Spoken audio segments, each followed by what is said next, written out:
gentle space where healing begins and your voice matters. Breathe in, breathe out, and allow every story, every lesson, and every moment to remind you that life always offers a second chance. You are safe, you are seen, and you are right on time. Let's begin. Welcome to the Second Chances podcast, hosted by Dr. Xolly.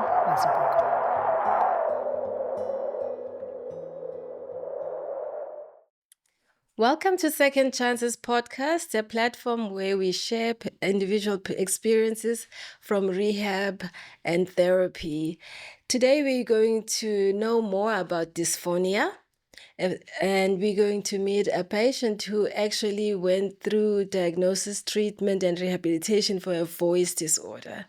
So as speech therapists, we work with voice disorders, which is all about how a patient produces a voice, how they breathe to produce a voice, and resonance, which is how you control the vocal cords to produce different frequencies of a voice or sound. And sometimes people have voice disorders. As you can hear, my voice today is not perfect because I've recently actually come to have dysphonia. As of the past 2 months, I've been having difficulties with my voice, and it varies in terms of quality and volume, basically on a daily basis. And I've come to experience firsthand the difficulties and challenges of having a voice disorder. But today we're going to meet Hazel, who's been struggling with voice disorders for the past 4 or 5 years now, and she's going to tell us about her experiences. Before ngiqhubeke kakhulu ngifuna ukuchaza nje ukuthi masikhuluma nge-voice disorder sikhuluma nge-voice box, which is the larynx. Sithi larynx ngesingisi sithi voice box ngokujwayelekile, but it's not a box, it's just a set of bones okuyiwona asisizayo kakhulukazi la emphinjeni ukuthi sikwazi ukuproducer izwi, and laphakathi ama-muscles ekuthiwa ama-vocal cords iwona anyakaza ngendlela ethize, fast or slow, phezulu noma ngezansi, ukuze kuphume ivoice umuntu mayekhuluma. But the most significant thing again econtributor kwi-voice quality umoya, or how we breathe and control ivoice uma umuntu ekhuluma. So welcome, Hazel. Thank you. Thank you for honoring our invitation and coming to chat to us about your experience. Yes, I'd like to help other people if I can. Yes, lovely, lovely. And we love having people tell their own stories instead of me talking and lecturing people. Guti, what is a voice disorder? How do you get help? Where do you get help? I don't even know if it works.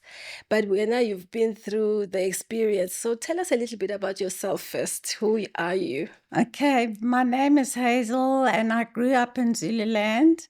I went to high school in Pietermaritzburg and then I studied medical technology. After that, I met my husband. Well, I was busy studying still and I qualified. And then he got a transfer up to Empangeni. Okay. He's a vet. And so my little child was 4 months old, so we came to Empangeni. Okay. And at the lab, they asked me if there's a chance that I can work in the laboratory. So I said, yes, I'm willing to go and work. So I worked at the Empangeni Hospital. It's now, I've forgotten Queen Nandi. Yes, Queen Okay. Nandi Hospital. I didn't know that about you, Hazel. Didn't you? No. I worked there for 4.5 years, Okay. running the lab. Okay. And then we found a house in Richards Bay because my husband's work was preliminarily here in Richards Bay. And I was busy commuting to Empangeni. And by that stage, I had my son.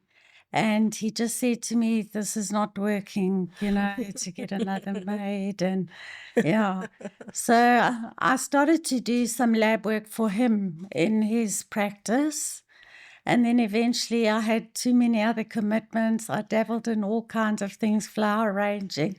I baked cakes for a while. Yeah. And then I started to get into yoga. And I became a teacher, and I've been teaching for at least 10 years.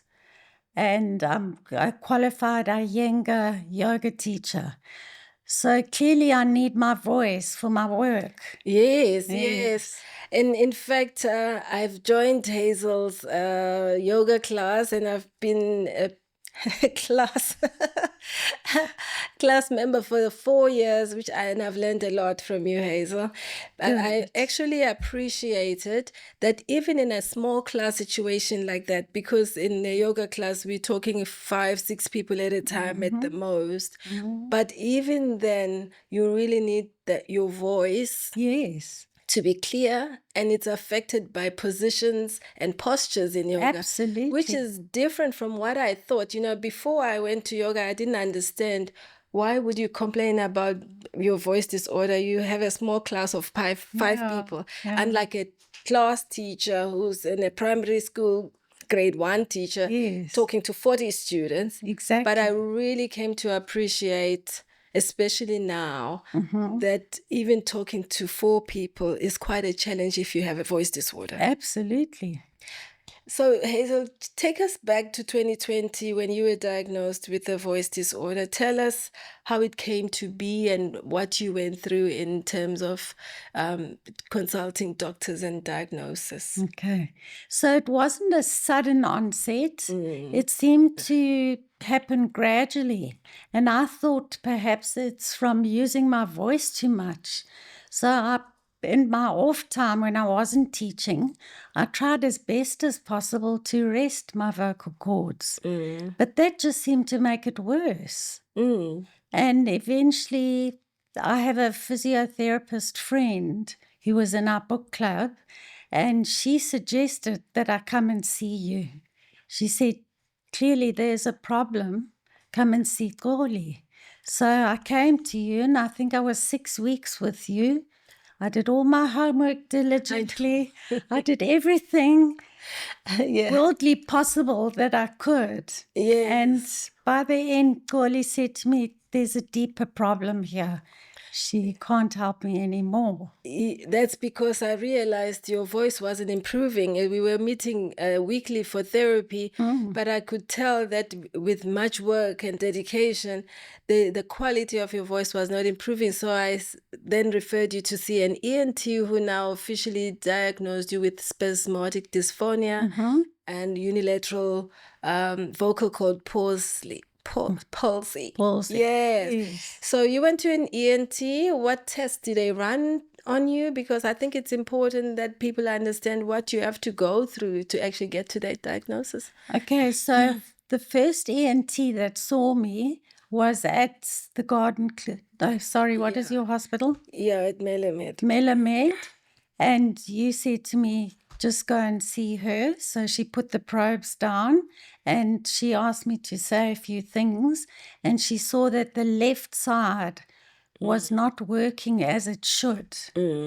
And she said, there's one man who can help you. He's an ENT. He was my examiner.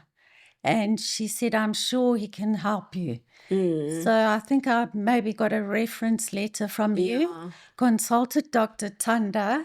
There is one other doctor, a specialist ENT in Johannesburg. And voice. Yes, there is. I'm sure there are a couple even, we may not know all of them, obviously, around the country in Pretoria, Cape Town.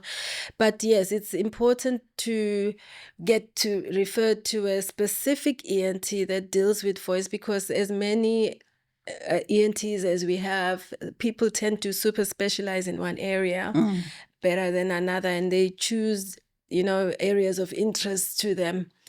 As it happens in therapy, even for speech therapists, you find one has a better connection to a certain condition than another. And a lot of speech therapists avoid voice therapy. a lot of people avoid, and because it's not a simple area to work with. You have to be really specialized, and with additional trainings and other methods that are used to improve your voice. But you then had to do MRIs, I think, or scans of some sort. He didn't actually do that. I think he just put the scope down. You did scoping as well. He made me say a few things and ahs and oohs and whatever. And he saw that there was a problem.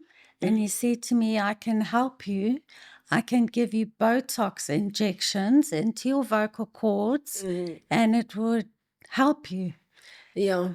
So I said straight away, I'm prepared to try. And I've had to date 11. Okay. I've just 3 weeks ago had my 11th Botox injection. And when you started the journey and you went to that ENT and he told you you're going to have Botox injections, did you have an idea that it was going to be that frequent that you're going to need it? And what the process? I think he outlined everything. Okay. But I possibly didn't hear because I was so happy that there's a solution to the problem. Yes. Yeah. And I must say, today your voice sounds very good. Yes. Well, you experienced with my voice. It always changes, though. It does. So how often do you get the injections? He started every 4 months. Okay. And he tried a couple of different doses, but he's found the correct dose for me specifically. So now he lets me go for 6 months. Okay. Perhaps to prevent scarring, because I'm sure it's for scars. And can you just explain to our viewers and listeners what actually happens when you go for your Botox injection? Okay. So there's 2 ENTs who do it. Dr. Tanda is the one who does the injections. Dr. King puts the probe down, and then there's a camera in front.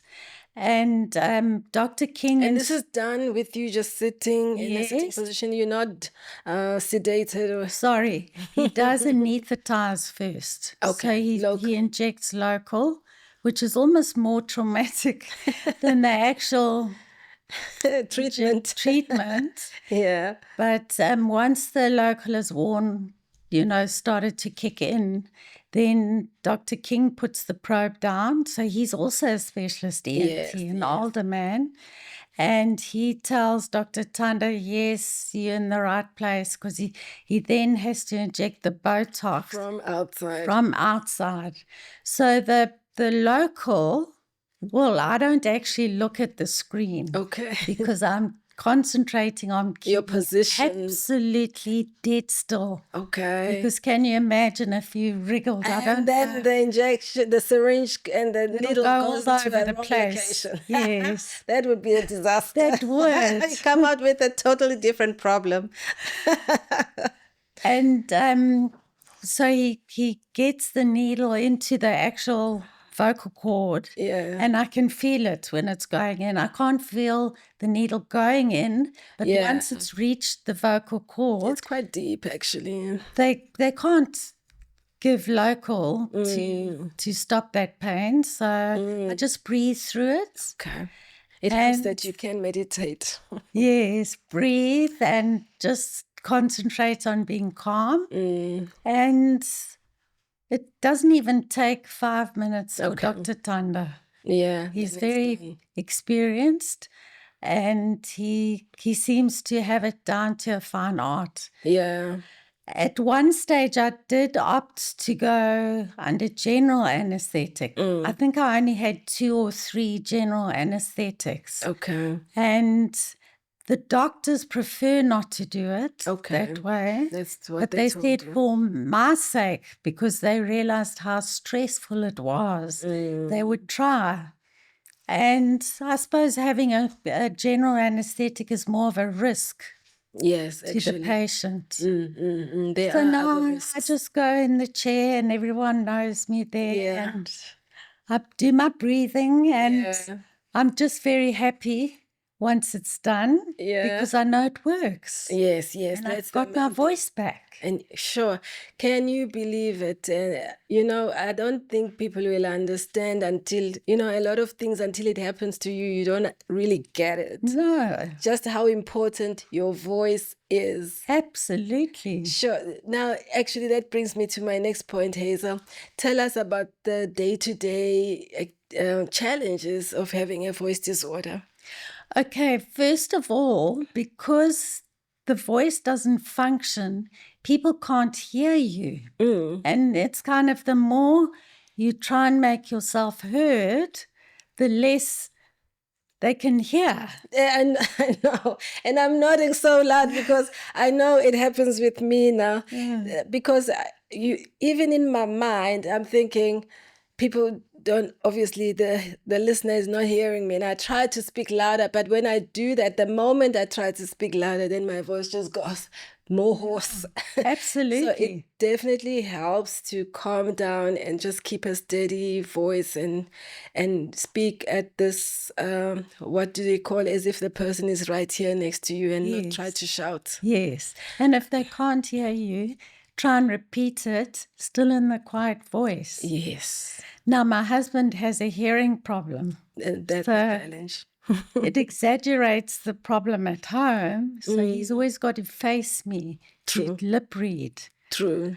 The coping techniques I kind of found worked for me was to try and speak less words. Yes. And still be understood. But that's not always possible. Very true. So, and I found I became very introverted because in my social circles, it became a problem, a psychological problem. People can't hear me. My voice is going to go shrill if I talk loud. Just let me rather say nothing. Sadly. Sure, I'm thinking you participate in a book club. You are in a pottery club. Yes. You have a yoga and other classes, gym classes. So it does affect your participation, doesn't it? I think that's the main thing. And you're right. I've actually experienced it just last week, that the realization that I have to be more economical with my words, because I cannot afford to say too much. And people, I think, are starting to think I'm becoming funny or I'm changing. But it's quite an effort for me to talk. So I don't want to tell too long stories. I just want to go straight to the point. I sometimes think to myself, maybe this is God telling me not to talk too much. And imagine me. Oh, Xolly, I can't imagine how. No, I can have huge empathy with you. And I do need my voice to work. Yes. So how has this affected your work as well now, not just your social circles? Well, the instructions, because I speak for an hour and a half in a yoga class, the instructions I cannot give correct in enough detail. You actually need to detail the posture for it to be understood. Yeah. So I found myself saying less, but then struggling because my students aren't getting what I'm getting to. So when I get my voice back, it's like the difference between night and day. Yeah, definitely. Absolutely. They can I can explain more. I see they cooperate better, and I get what they need to do. You mentioned something about coping mechanisms in a social setting at home with family, but how do you teach other people, or I don't want to say teach, maybe how do you help other people to understand what you're going through? For instance, I realize when I go to Pick n Pay, for instance, when I go to the supermarket and I'm talking to somebody and asking for help, they just look at me strangely. Or they think are you sick? Are you? That's what people often say. People "Are you often sick? ask me, What's "Are wrong you with sick? you?" You got flu?" Yeah, shame. Shame. Do you take time to explain or educate? How do we educate other people to understand voice disorders? You know, one of my students told me last night, she said to me, because I explained to her the problem, Yeah, because I hadn't explained it to her before. yeah. And she said to me, "You must not let your voice dictate who you are. Okay. People must accept your voice as it is Mm-hmm. and just be content with that." Sure. And that was amazing advice. Okay. Amazing. Because up until now, or till that point, you somehow it was starting to influence how you behave, who Absolutely. you talk to, and if you must engage or not. In fact, it told you to avoid. Yeah.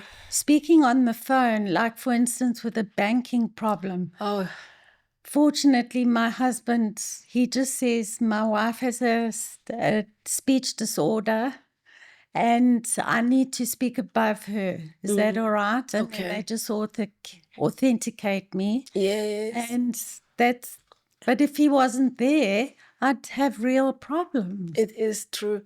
And I think that's a good coping mechanism, actually, to share with people, to have somebody, especially on the phone, to talk or help you talk and speak when the other person does. Because the more they don't understand, the more you get frustrated. Absolutely. And especially being nervous, it also affects your voice Yes. adversely. Okay. Yes. Talk to us about food, because I'm sure, and I have realized that food, what we eat and when we eat and how much we eat, I've realized really has a big impact on your voice. I've understood this in a way that I have never understood before, even though I was a speech therapist and I spoke to people with voice disorders, but I really didn't get it until I had to go through it. So, yeah. So I've never drunk alcohol, and there is a new treatment out. I've read about it by some scientific paper that if you take this medication, which acts like alcohol on your system, Okay. but doesn't make you drunk, it helps the speech disorder. But it's very, very expensive. It's not even available in South Africa.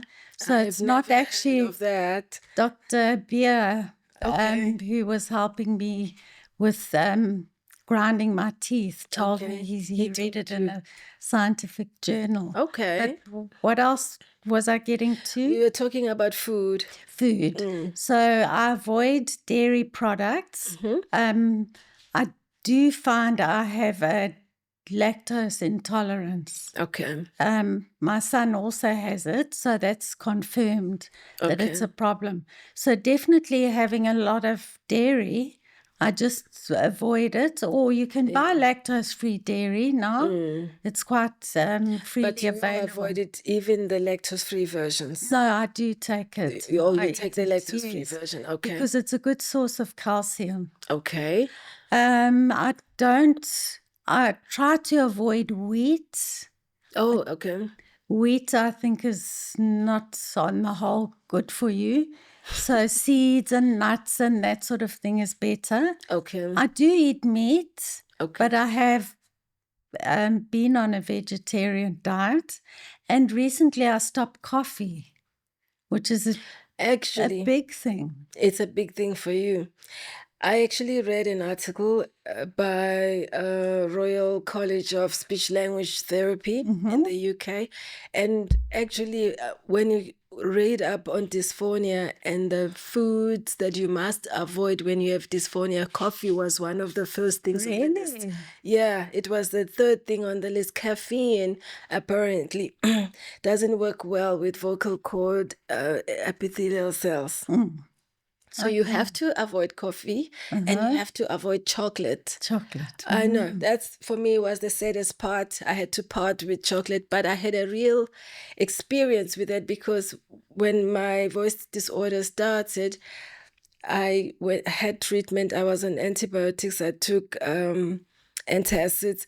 And then I had this moment, I woke up in the morning, I had a very good voice. And I thought I will celebrate by going to a shop and getting my favorite chocolate. I had a whole slab when I came back. And when I woke up the next day, my voice was gone. Oh, my word. So I learned that the hard way. So I'm like, damn, I didn't know.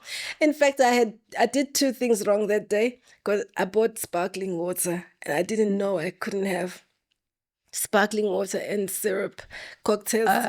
Because, I was in a celebratory mood and I'm like, okay, I can't have wine or champagne, so I'm just going to have my mocktail. So when I called the ENT the next day and I said, what happened? I did everything you told me to do. I took my medication. But then today I woke up and I don't have a voice. And I said, but the only thing that happened yesterday was I had a slab of chocolate. And she says, that's it. That's it. You cannot have coffee. You cannot have chocolate. You cannot have acidic foods. And there's actually a lot of acidic foods when you look at your pantry and your daily life. And like you said, you have to avoid dairy, which again for me was confirmed practically. After stopping taking dairy, my voice improved remarkably. So I'm about to go to India. So I've started an elimination where I stopped coffee and also chocolate. And I think it has had a bearing on my voice. Okay. So when I'm in India, it's Sattvic diet. Yes. So they're quite strict about it. It's just a week's course. So it's just in preparation for that. So if that's the cost, then that is the cost. That is the cost. But it's not something to take for granted, the dietary changes you have to make. No, absolutely. It affects, again, your socialization. The other thing I do, it's an Indian thing. Okay. I use a neti pot. And it's you mix bicarb and salt and you place it in I've spoken to an ENT about it and he said it's very good. And you rinse out your sinuses with this pot. You do it in the shower. Okay, so you have this warm water with bicarb and salt, and then you hold your head up like this and you pour the water until it runs out the other nostril. So it rinses out the sinuses. Okay. I have discovered that one side of my sinuses, these top sinuses, isn't there. Or blocked. No. What do you mean? There's no holes there. Oh, okay. So one side of my head's heavier than the other. It's filled with bone. You said the ENT confirmed this is one method of it because you also feel the change with it. Yes. You also appreciate that it helps. Yeah, definitely. And steaming? Have you tried that? When I have a cold, then I do steam. Yes, and that helps. Yeah. But I try at all costs to avoid having a cold. Obviously, because when you have an infection, upper respiratory tract infection, or even your chest infection, now you have another problem. Yes. You have a voice problem and you can't breathe correctly to produce a voice. Yeah, then that's a problem. So it is a reality and it's true that you have to make some dietary changes when you have a voice disorder.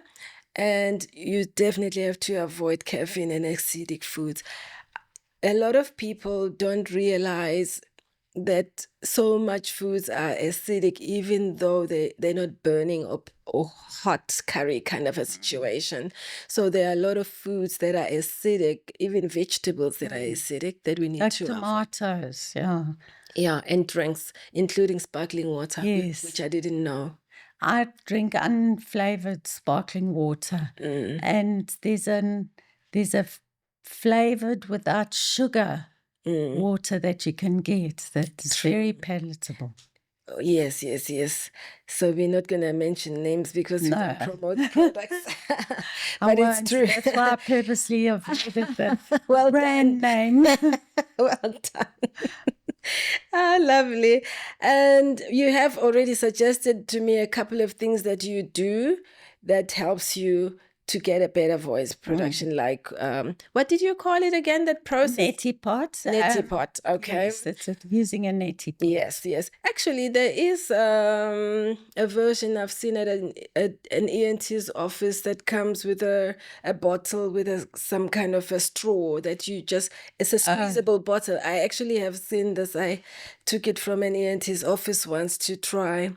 And you put the straw in the nose, you press it, and it comes out the other way, and then you do it again. So it is a valid method. I've also tried steaming in a bucket. It does help, especially when I feel congested. Yes.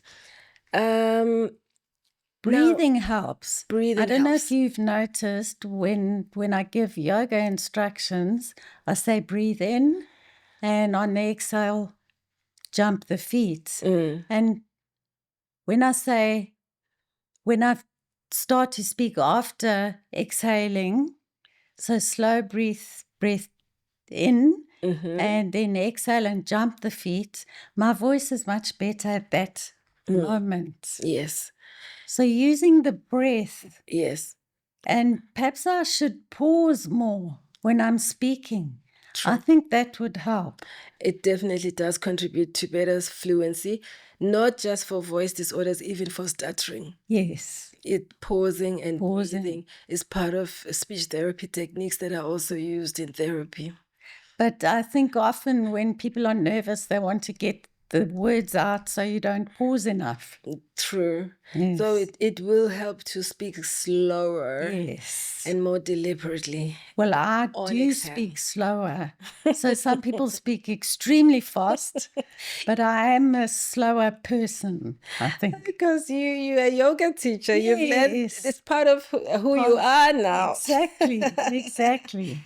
I think maybe we should recommend yoga as a therapy intervention.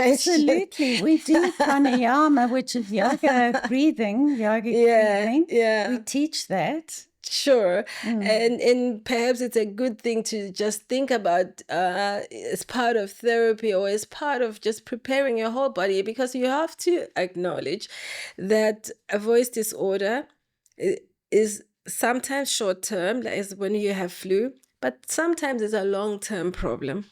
You've had it for about 5 years now, and it's something that really now shapes who you are going forward. Absolutely. And so making these changes, including new habits and in social interests, will help. Definitely will help. So I also want to bring it to the listeners' attention that actually voice disorders are a health condition, public health condition. It's not just caused by medical conditions, and sometimes it's not. In Hazel's and my case, it's probably just a voice disorder, not linked to a overall medical condition. But sometimes things like smoking and other vaping and what do they call these other things? This bottle thing that they smoke and they think is less dangerous than smoking. Those kind of things are actually can contribute to voice disorders. Absolutely. Never smoked. Yeah, as well as dehydration. Yes. I realized that I was dehydrated a couple of weeks ago because I drank water. But I actually realized I was dehydrated. I looked at myself at the mirror and I'm like, I look so dry. And I deliberately added electrolytes in my water.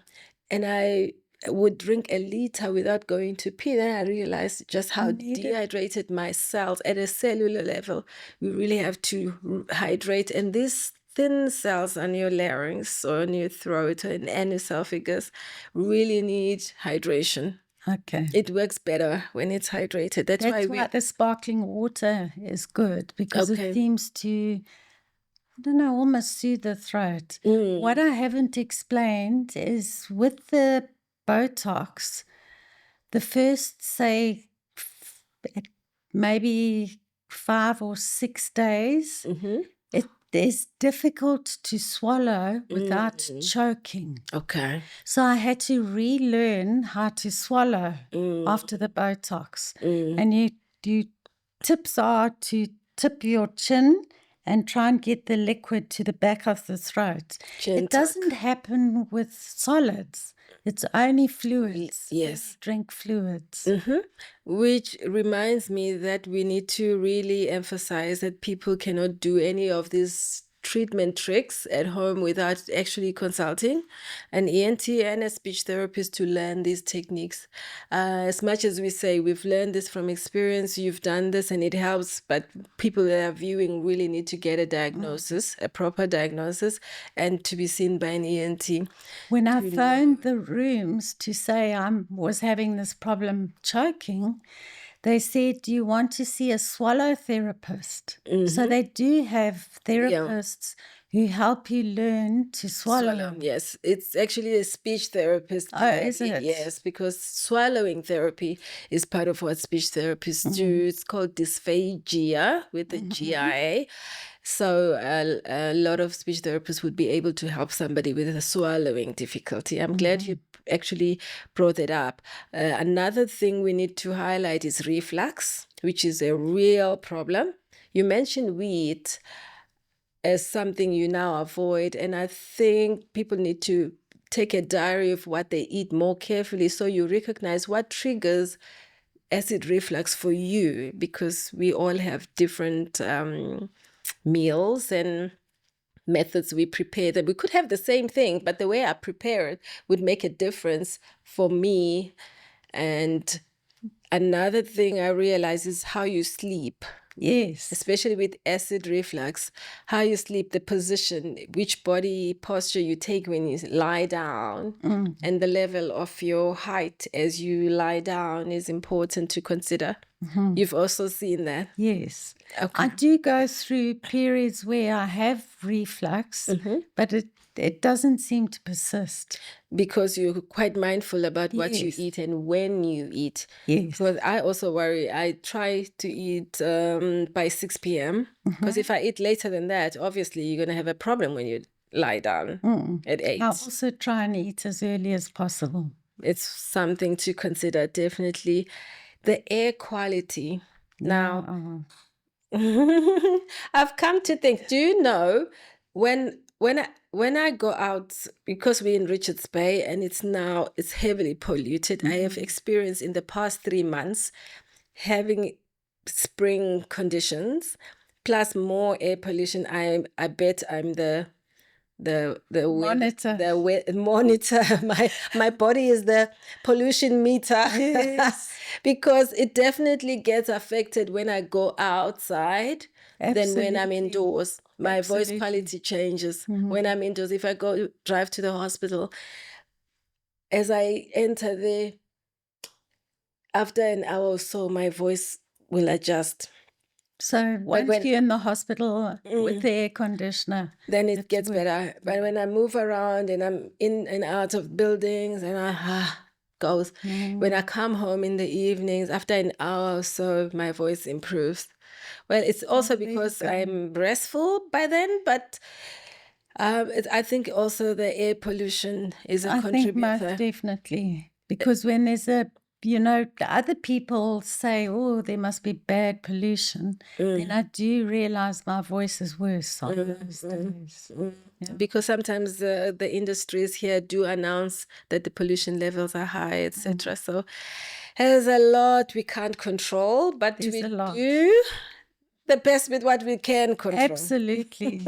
So it's living with the condition, but realizing that there definitely is hope. Yeah. The Botox is what I need, and it gives me what I need. So as unpleasant as it is, expensive. Yes. We're not on medical aid, so fortunately they've motivated for me to get medical authorization for this because it is a condition and we're very fortunate in not having to pay, but it's definitely a minimum of 10,000. Sure. But it's good to know there's an option. Thank you, Hazel, for Pleasure. sharing your story. Pleasure. I'm sure a whole lot of people will find this episode interesting and informative, because the one thing we want to share is there's a solution to every problem. You have to get it diagnosed properly, and you have to get the best treatment for that condition from the people who are expertise in that area. Please participate in our research element right now, because I do want to know how many people are affected by voice disorders. What do you think contributes to a voice disorder? And have you sought help from a speech therapist or an ENT specialist about your voice disorder? We're going to write our survey questions on the below the screen. And please participate in our survey and put our comments on the about this episode on voice disorders. And thank you so much for viewing. We are a new channel, so we please beg you to subscribe to our channel and share it with as many people as possible. We encourage you to share, like, or put this thumbs up button on and press the subscribe button and share with many people who need to hear the message. The sharing is very crucial, and the commenting we appreciate, because we want to know and we want to create data that is real and relevant to South Africans. Ekugcineni ngifuna ukuthi ama-voice disorders affect abantu abaningi kakhulu, not just othisha, not just ama-speech therapists or abantu abasebenzisa i-voice, abefundisi nabantu abakhuluma njalo as part of their jobs are also affected by voice disorders. Please find a speech therapist eseduze nawe. There should be one at least in every town. If ungamtholi, you can send us your location and we'll find a speech therapist in your area. The ENT, we can try and link you to one that's closer to you so you can attend and get help. So take care of your voice, because your voice matters. Literally, it matters. And we'd like to see you again with channel here too soon. So follow and subscribe. Thank you very much for watching.